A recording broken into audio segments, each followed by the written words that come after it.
Hey Charles, how you doing? I am doing great. We are on a roll on this great Yeah. channel called the Lee Gersman Show on YouTube. Like, Mm-hmm. subscribe, share. I Mm. got to pull our old Huh? Lord. I have to pull. Just drink your drink.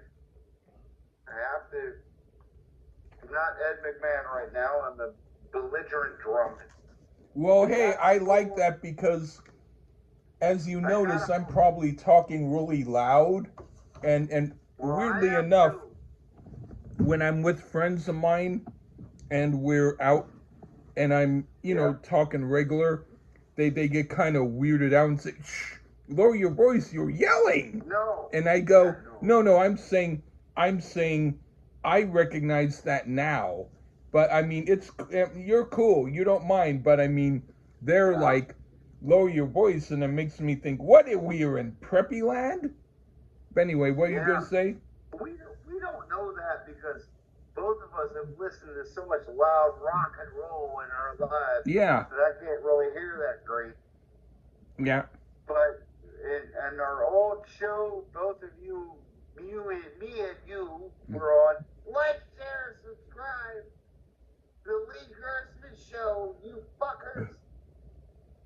And Yeah. I'm just imitating our own old boss. I guess you call him. I Yeah. don't know. But this was a lead pin Yeah. here today from a member of a band who is probably of the fourth greatest English rock and roll band of all time. You have the Beatles, Yeah. you've got Oasis, you've Uh, got the Who, then maybe these guys, oh, and then uh, maybe, maybe the Kinks might even be better. Maybe these are the um, fifth best of all oh, time. And um, then you had you had an outfit of Australia called it, it, it, ACDC. it, it depends upon what year you were born. And I So I guess, suppose I'm only like 5, 6 years younger than you, but ACDC might have been a little better. But to to you're, maybe okay, hold on. To maybe Lee and some other people, this man was in the greatest rock and roll band of all time. There you go, throwing it back to you. Not and, mine, but maybe. and you'll probably under your breath say, even though he didn't contribute to their greatness, but Right. I, However, full disclosure, Lee, the band that this guy was in, I preferred over all those other bands first. right on. By the way, this is the band I discovered before even the fucking Beatles. This man was in the Rolling Stones. So what are we doing today Yeah. on your? This is your Before pick. we So what are before we we doing? start, I will say we're gonna do an album. Well, I'll just announce it and then we can talk more, or I can Yeah, talk more about it. Bill you want. Wyman and his first solo album, Monkey Grip. How many solo albums has Bill Wyman had, Lee? He I had know there was about another one maybe after this. three, and he also did a group called Willie and the Poor Boys, which had an album, and maybe, I don't know. I don't think so, but he might have done a cameo appearance on Charlie Watts's Rocket 88 album.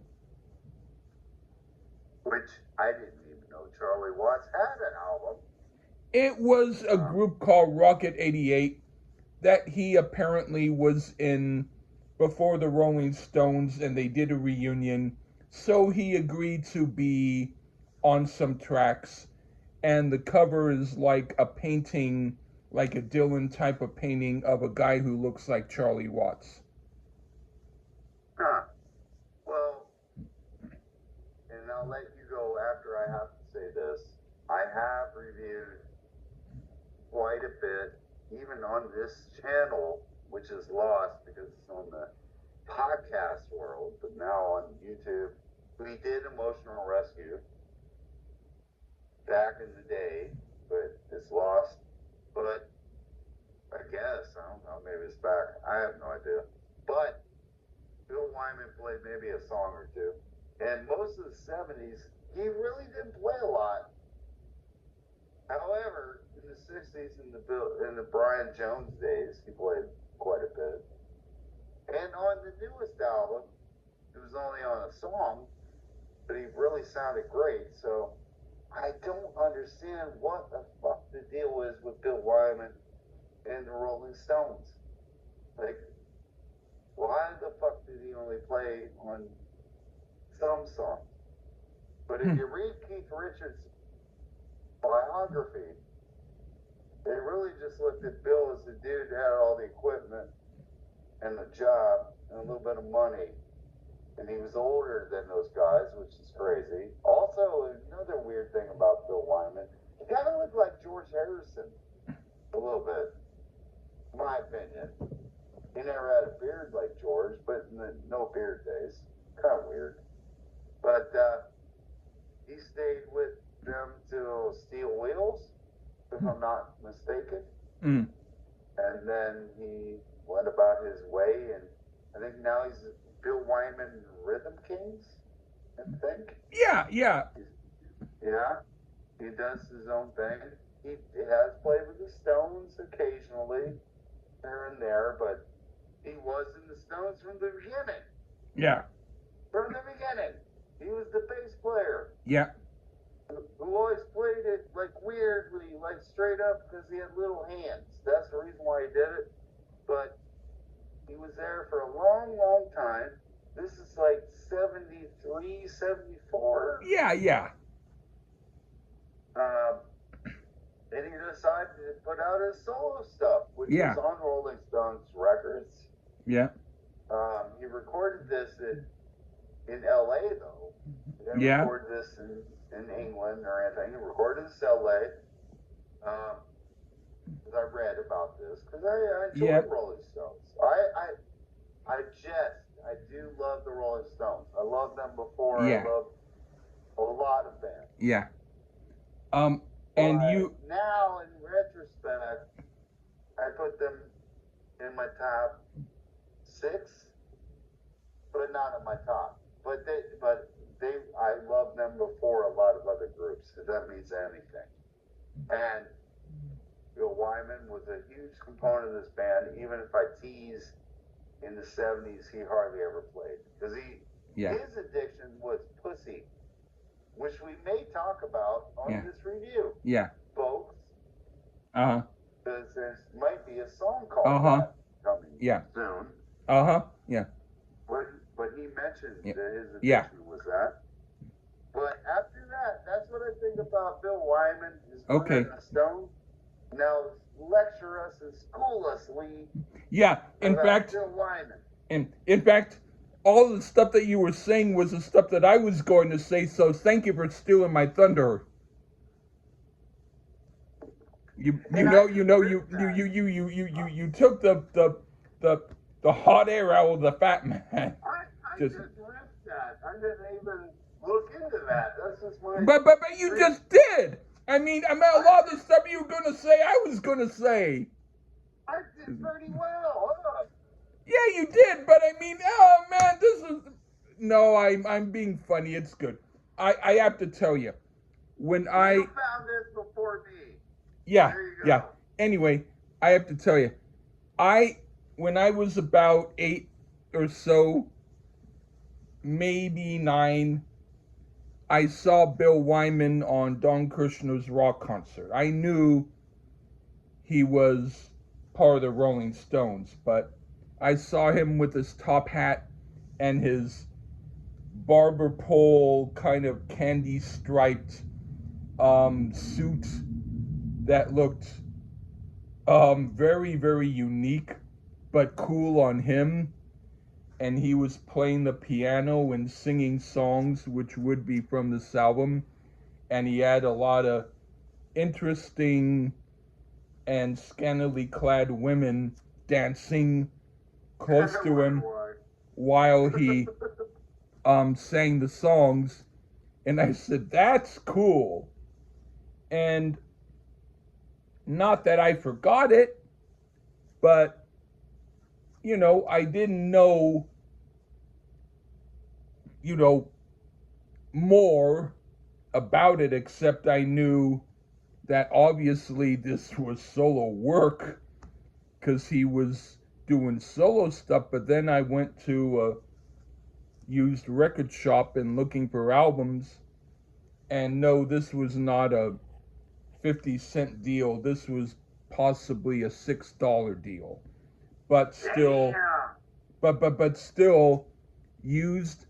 And I was like, wow, I need to hear this, because if this is the kind of stuff he did on that on that, you know, thing that I saw, um, and since then I've looked up those videos, which are on YouTube, and yes, they were from there. I thought, gotta get this. And then I heard this and I was like, oh man, he's a great songwriter. And I was like, why didn't he do more in the Rolling Stones? And I thought, yeah, this is a guy who on his own had his own personality. And I'll go so far as to say this is one of the best solo albums of a musician outside of his group from around the mid 70s period. So that's what I wanted to say. Yeah. Before we get into review, to preface what I will say, I agree with you because there's many, many songs, no way I would expect the Rolling Stones to do. Okay, let's get it. I want to say one more thing, but I want to do a few more tiny sips, so one moment.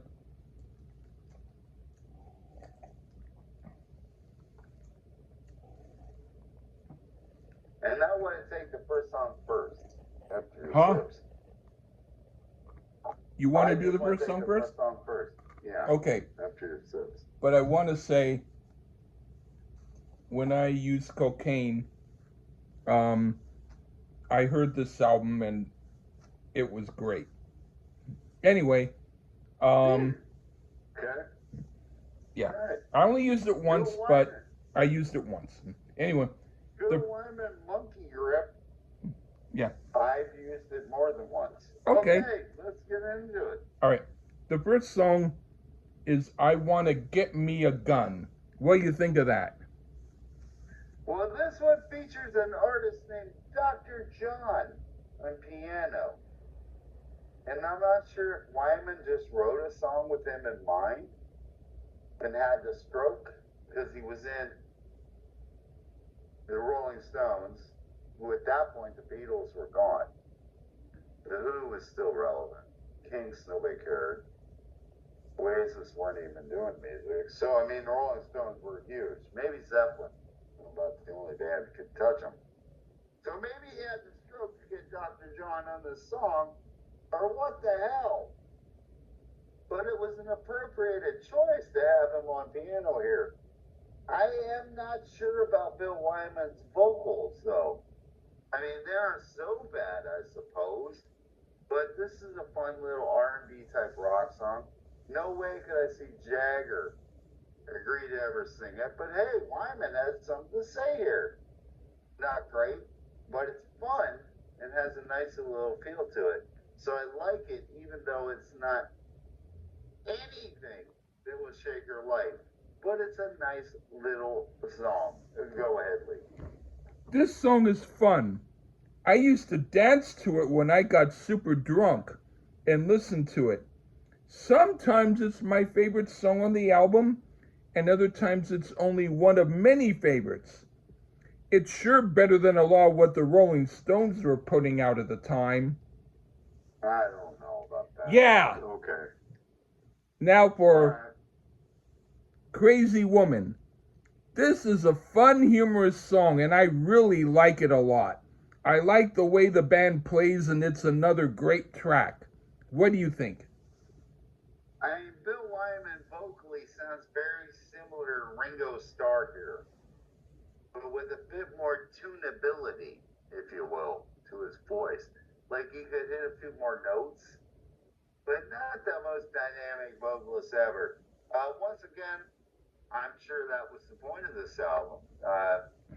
There's for him to do a solo album here because there's no way the Stones would do this. Because it's just a fun little song and not quote unquote profound, which seems like Jagger was on that wavelength those days. This, for the record, would be the best song of the Peter Criss solo album, or has a sound that they should have went for on that crappy fucking album. I agree. This is just a fun little song here. Crazy Woman. All right. Now, for the song in which you let the cat out of the bag, which I wanted to be a surprise, but thank you anyway. It's all good, because as a co-host, you have your own opinions about how we divulge things, just like I do. I sometimes screw up what you're doing. It's okay. Yeah. The next song is Pussy. Dude, like, oh, see, I would have done like Apple Music. It's like P star star Y. Really? Is that how they do it? Yeah. Not on the place where I got it. But mine, it did. So it was not that way on the regular album. It was Pussy. It wouldn't have been, of course. Or P star star Y. No. I don't agree with doing that. I don't agree with that either. I didn't make that up. Apple. No. But I mean, anyway, what do you think of it? Look on Pussy. Yeah. We get some banjo on this one here. I mean, interestingly enough, I could have actually seen the Stones give this one a whirl, lyrically at least. I mean, it's an ode to honey pie, I guess, or something. Let's just say that. Wyman also adds a little jaw harp. I don't like to say Jew harp. That's what the instrument's called, but I like jaw harp. Sounds better.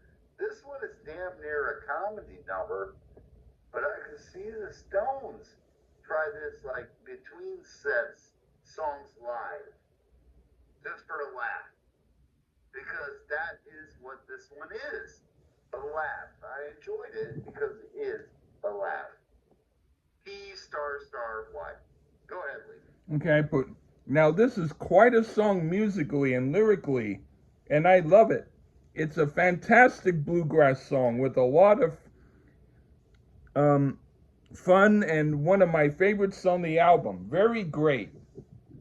Yeah, I liked it a lot.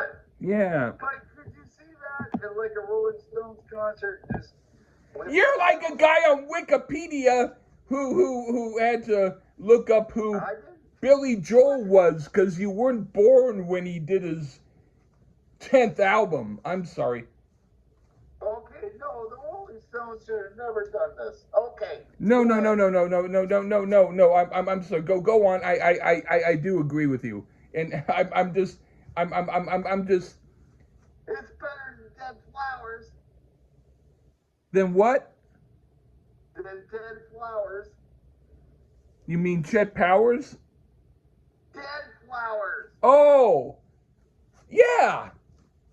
Yeah. I apologize. I just wanted a chance to let you know that I don't like to have college students who have to look up Wikipedia, and I thought that you were better than that. So please try to get back to your greatness. I'm just saying I like it a lot. I'm sorry. I've been drinking a lot, and I'm getting back to my old fucking weird ways. So I apologize, Charles. You're doing good. It would be a great little acoustic thing. Yeah. For a heartbreaker. Right on. A really good song. Yeah, All what? right, let's go. Who's next? Me. All right. What do you think of Mighty Fine Time? This one has Leon Russell on piano. By the way, we did Badfinger. He was on those. Huh. A couple tracks on there, and he does some other shit, right, Lee? Without Wikipedia. And he does a fine job on this. I'm not sure why we need all those horns, though. I mean, I guess this is sound Wyman digs. Is they're all over the track. Every track has horns. Every. Spoiler. And I guess he loves that sound. But you didn't need them here.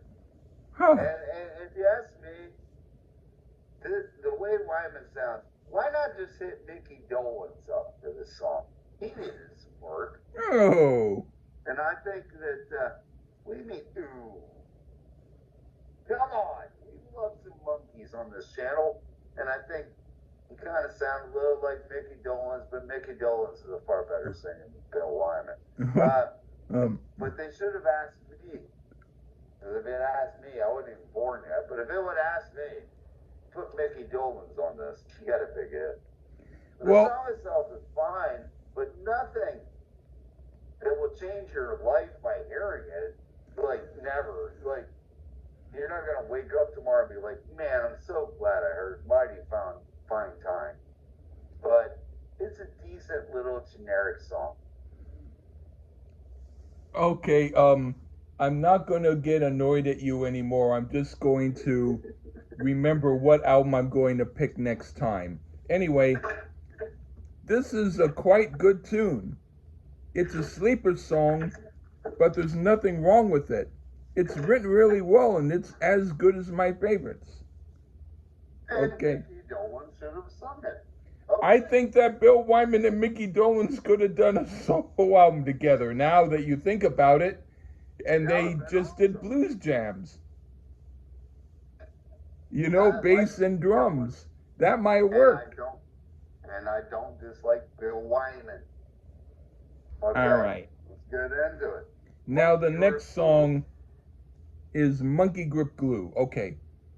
This is also a really fun song, and I like it a lot. I would listen to this loud when I was really drunk and dance to it. It's very cool. What do you think? I'd have to say, Monkey Grip Glue. This is one of the best I've heard thus far on this album. I mean, while Wyman's vocals aren't that great, I'm getting used to them at this point in the album. And while stylistically similar to the other songs thus far, that ragtime, generic 70s jazz rock sound, this is well played. It teeters on the edge of dorky, but doesn't fall into the dork pond. So, it's right there though, but Wyman did a good job of keeping it out of that danger zone. And hell, to be honest, I'd say it has a bit of a T-Rexish vibe in parts. Yeah, this is the best one to this point, Monkey Grip Glue. Right on. What do you think of What a Blow? Vocally, and how the song's structured, it almost seems about as close of a nod to the Stones as we get here. Perhaps he had an idea to give this to the band and then either changed his mind or he tried and was told no thanks. Then he just added some of those little jazzy elements to it and said to hell with it.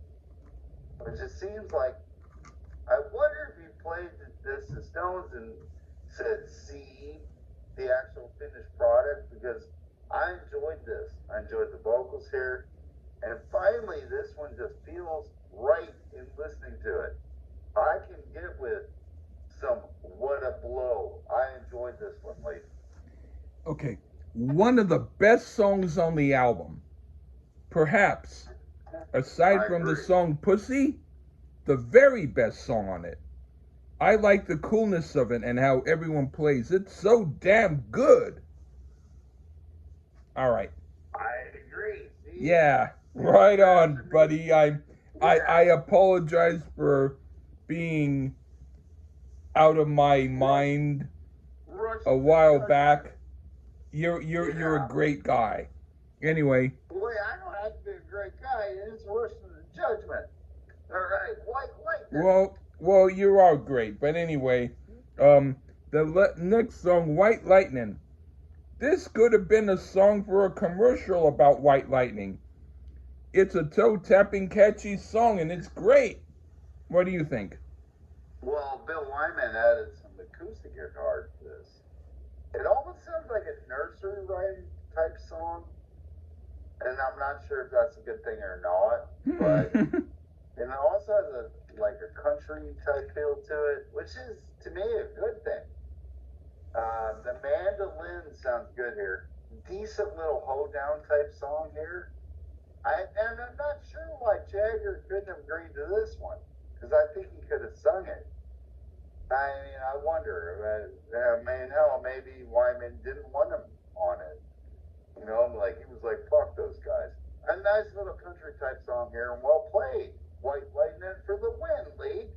Right on. What do you think of I'll Pull You Through? And Bill, again, on acoustic guitars here, has an interesting little bit of playing from him here as well. I mean, he is back on his Ringo impression, though, vocally. I mean, hell, he had Dr. John and Leon Russell in the album. Why not get them to sing this one here? You know, you don't have to sing every song, but musically, this one is pretty good. But the pedestrian vocals make it a bit of a drag. All right. I sometimes listen to this song to feel better because the message is positive, so it's a really cool song. It's a deeper track on here, but a good one. And now for... But didn't Leon Russell or Dr. John sung it? I agree that they could have done it well. Yeah. But anyway, it's okay. Right. The last song, It's a Wonder. Okay. Structurally, this song seems the most aching to be filler, except it also has some of the best playing on the album. So the song is also quite good, but for a different reason. Not as much for the song itself, which I do like, but for the way they play it. So again, it's okay. What do you think? Okay, so I have to ask. So you mentioned structurally first, right? Yeah. So structurally, you're not into it? It's not that I'm not into it, but it's more like more like not more thought out than some of the others. Huh, okay. This is crazy shit, folks. Lee might fire me as his unofficial co-host after this review because this is what I said. The vocals from Bill Wyman, again, not my thing. Either you or me could sing this stuff better. Don't care about that, though. I don't like judging music off vocals. But the structure of the song, Lee, I hear a cool song here. The over-reliance on all those stereotypical instruments of that time frame was a bit grating for me. But if it was stripped back, I do hear a good song here, which has to count for something.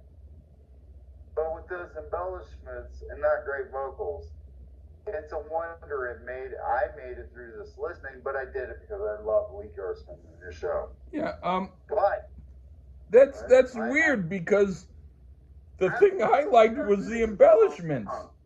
I love the structure. I like the embellishments. Right. But so there you go, folks. You can listen to this song. Let's see. Do I agree with Charles? I like the structure, or I like the embellishments. But I have to say, I have to say I don't dislike it. It's just that I like the other songs more. Well, that I would agree too.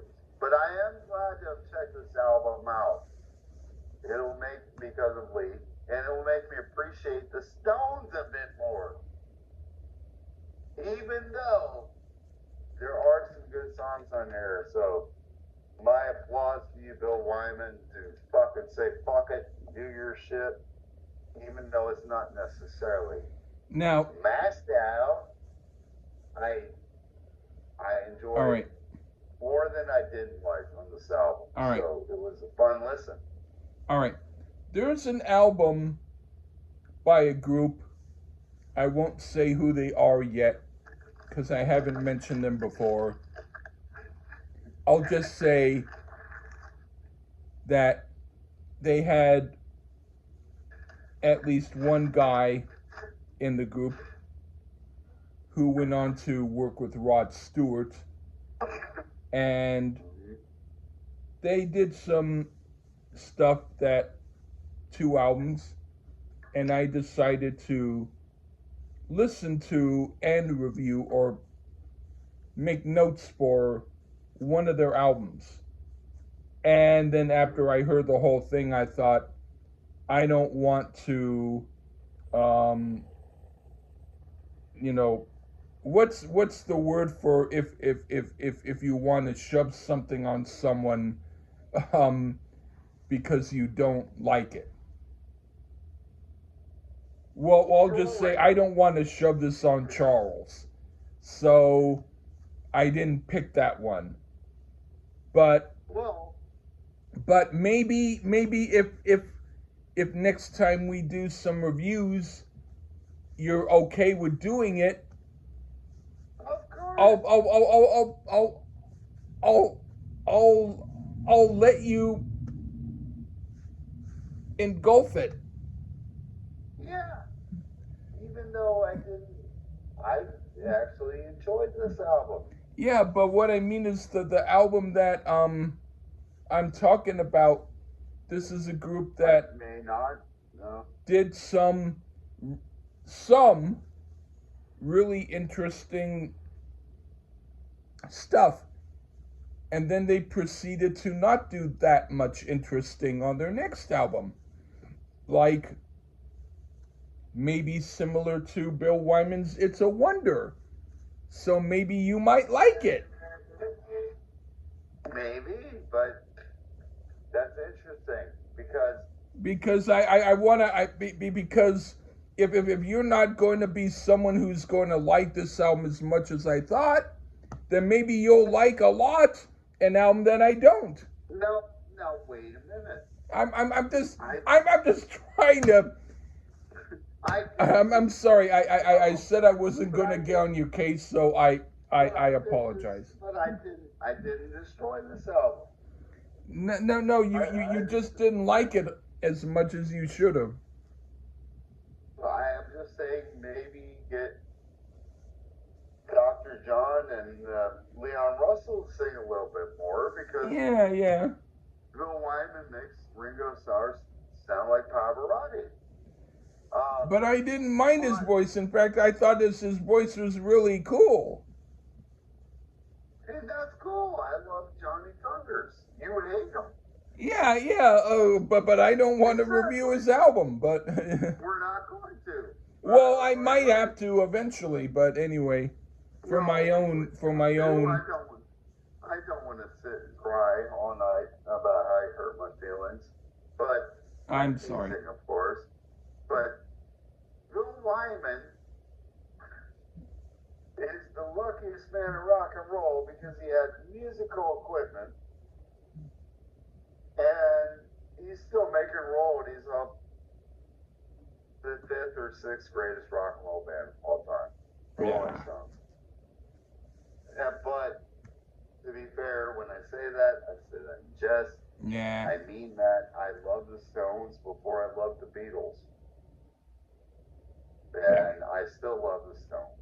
Yeah. Bill Wyman is still who he is. And a very good songwriter. Yes. There's maybe, but he had to do a solo album. It's kind of like Izzy Stradlin. We did that album Yeah. for you. Bill Wyman has at least 2 other solo albums. One has a French title, and one is called Stone Alone. Stone Alone is the next one. I know that one. Or I'm aware of it. I haven't heard of it, but I know of it. Yeah.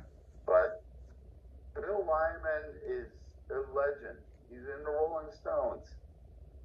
And while I tease and say this, the Rolling Stones realistically are the second most important band in the history of popular music. Without the Beatles, Stones don't do soul. That's why I say that. But the Stones are a better pure rock and roll band than the Beatles. As far as rock and roll. Yeah. I give you that. And Bill Wyman was there.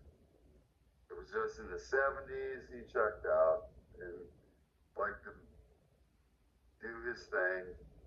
Yeah. For people that don't know what I say is his thing, Google it on yourself. I'm not going to say it in this show. He was kind of a weird guy in one regard, but he was 19 Nervous Breakdown.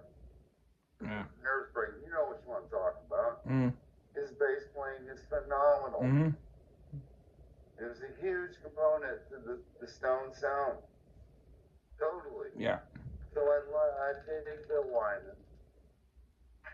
I've heard some stuff from him before, but this album was fine. It's just not fabulous. Yeah, I thought it was. But fine. anyway, okay. Sorry. It makes Steel Wheels sound like Led Zeppelin 3. No, it makes Steel Wheels sound like Led Zeppelin 1. But no. Well, 4 is better than 1. Physical Graffiti's better than 1. No. Well, 4 is good. And Physical Graffiti is Yeah, fantastic. More, yeah. So Anyway, thank you, Charles, for being on the review. Yeah. Okay, take care, everybody. Bye-bye.